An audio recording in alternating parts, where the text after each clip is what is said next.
Start off with a div element, and this div element is going to have a class equal to pizzas. And now we want to create an h2 element, and we're simply going to steal what was in our design. So we're going to title this pizza favorites. Create another div, and inside this div element we want to create a class called pizza grid. And then within our grid we want to create another div element, and inside of this we are going to use the class pizza child. So you guys can see that I'm being really descriptive as to what these classes are targeting, so I'm not lost if I ever have to come back to this, especially like a few months or a few years from now. And inside of this we're going to specify an h4 element, and then I'm going to go back over here to my design and simply copy the text pepperoni pizza right into our code editor. Add our image element. So now I'm going to add my pepperoni pizza image, and you guys can see all my images are descriptively labeled for my own reference when I'm developing. It makes it a lot easier if you do it this way, and this is also going to be read by the browser,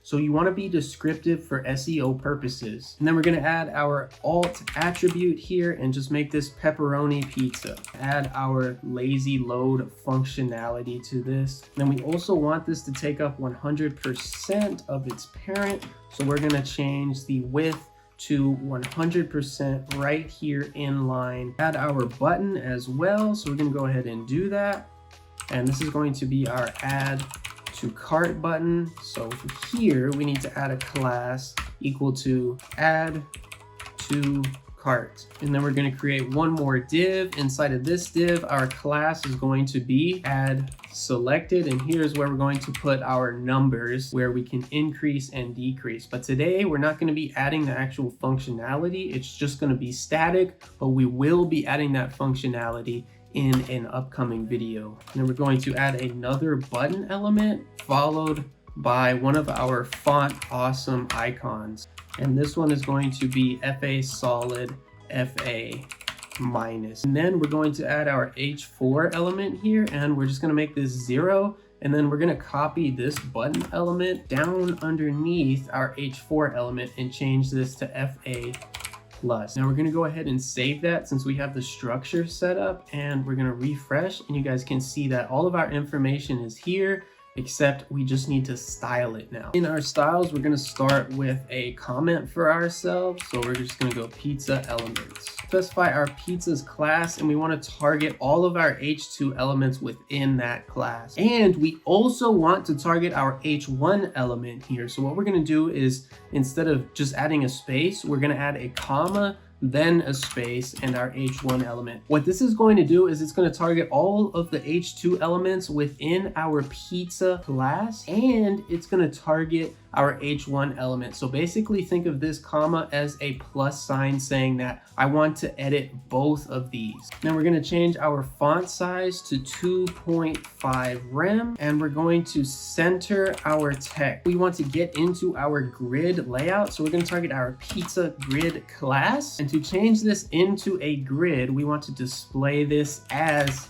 a grid. And then to specify how many columns we want to have, we're going to use grid template columns, and we're going to use repeat followed by the number of columns that we want to have, which is 3, followed by 1FR. And all 1FR is going to do is it's going to say each one of our columns needs to be equal in size to its other column. So it's going to make sure that each one of these is equal in size. And then if I go back to my index, you're going to notice that I made a mistake. And this is a real common mistake when you're developing websites, is repeating the class in the wrong place. So I want my pizza grid here in the first div, but in my second div, I want this to be the pizza child. And now I want to add a grid gap, and this is going to add spacing between each one of the columns in your grid. And we're going to make this 1 rem. Change our padding to 0, 1 rem, 1 rem, followed by 1 rem. Specify a max width because we only want this to get so large. So we're going to change this to 1200 pixels. So it's going to be responsive, and as soon as it gets to 1200 pixels, it won't keep getting larger. And then to make sure that content stays center, we also want to change our margin to auto. For our pizza child, we also want a grid layout. Change this display to grid. So basically what we're doing is creating a grid inside of our grid. And then we want to copy our grid template column style here, but in this case, we only want it to be one column. So change the 3 to a 1. And then to center all of this on the vertical axis, we want to use our justify items for grid, not what we used for flex.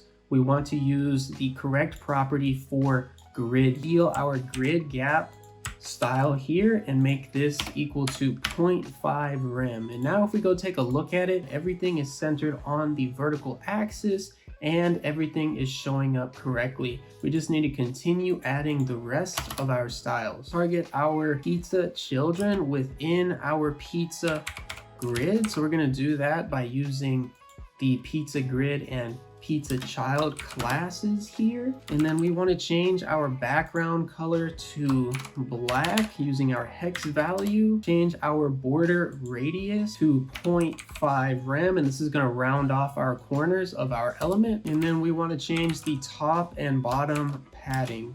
So we're going to make this 0.5 rem by 0 because we don't want any on the left and right. Now we want to target our pizza child H4 element. We're going to make our font size 2 rem and our margin 0. And we're going to go back up here and change the color of our text in our pizza child to white. And you guys can see here that I'm targeting my pizza child class directly, and then I am again targeting my pizza child class. So what I can do here is I can basically come here and just take all these styles and just put them here because I'm targeting the exact same thing. But I wanted to show you guys multiple ways of targeting your elements.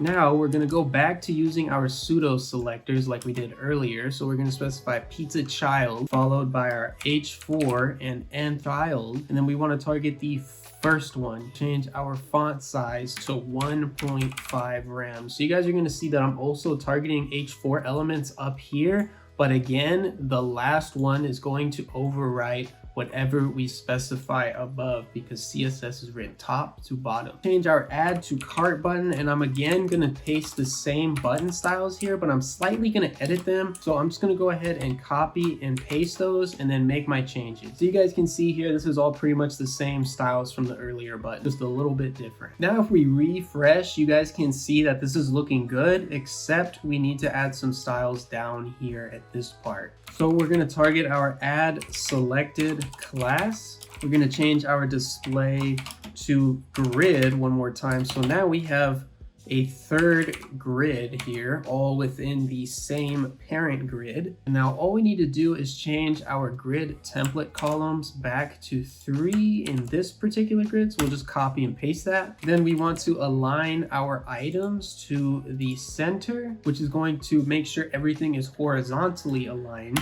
And then we also want to tech align center. Now, if we go ahead and save this and refresh our page, you guys are going to notice that it looks much cleaner. Now we need to target our FA times and using a comma, target our FA plus icon. And then make sure you add your period here because we are targeting a class. And all we want to do here is change the font size to 1 rem to make this responsive. Now for mobile devices, we're not going to be able to have a 3-column layout. So what we need to do is target our classes again using a media query, use a max width, and then we're going to specify 768 pixels. And since we only have one media query for this, we don't need to worry about the issue that we had earlier with our media queries. So we want to target our pizza grid, and all we need to change here is our grid template column. So we're at 3 right now, but on mobile devices, we only want it to be 1 column. And we also need to target our pizza child, make our width equal to 70%, and change our margin to auto so everything's aligned along our vertical axis. If we go ahead and save and take a look at our page, you guys are going to notice that it's looking really good so far. We want to round out our button elements. So what we're going to do is we're going to target our add selected buttons here. So we're going to target our button, then we're going to change our margin to 0.25 rems, change our border radius to 50%, which is going to make it a perfect circle. And then we don't want any borders, so we're going to change this to none. And then we're going to align our text in the center. Take a look at our elements here. You're going to notice that they're rounded out correctly. You're going to notice that our text is dipping down a little bit, but that just has to do with how the numbers work with this particular font. And we just want to copy and paste our pizza child, and we're going to paste that 2 times like so. Then all we need to do is just change out our images here. So I'm going to change this to our Supreme, and then I can just change my alt text out really nice and easy. And then all of this can stay the same for now until we kind of make this more dynamic in a later video. We'll make some changes to that. And then of course we also need to change our title. You're going to notice that our grid is now filled out the way we want it. And if we go inspect this, you're going to see that if we go into a mobile layout, it's going to be only one column. So if we go to, let's say we go to an iPhone SE, you're going to see that for mobile devices, this looks a lot better. And for now, some of this is messed up just because we haven't made our text responsive yet. But as soon as we do this, all of this is going to fit in there. If we get up to 1200 pixels, what's going to happen is our grid here is going to stop growing. Tap here to see what happens next.